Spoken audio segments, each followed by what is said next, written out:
Hello বন্ধুরা, আমি জুই। আশা করছি আপনারা সবাই ভালো আছেন। সামনেই সরস্বতী পুজো। আমি নতুন সরস্বতী পুজোর ভিডিও নিয়ে আপনাদের সামনে চলে এসেছি। আজকে আমি দেখাবো সরস্বতী ঠাকুরের শাড়ি কিভাবে পরানো হয়। তো আপনারা, আশা করছি ভিডিওটা আপনাদের ভালো লাগবে। আপনারা ভিডিওটা দেখুন, ভালো লাগলে অবশ্যই লাইক, শেয়ার, কমেন্ট করে দেবেন।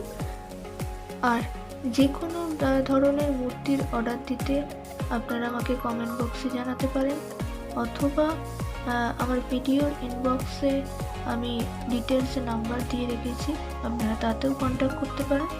চলুন ভিডিওটা শুরু করা যাক।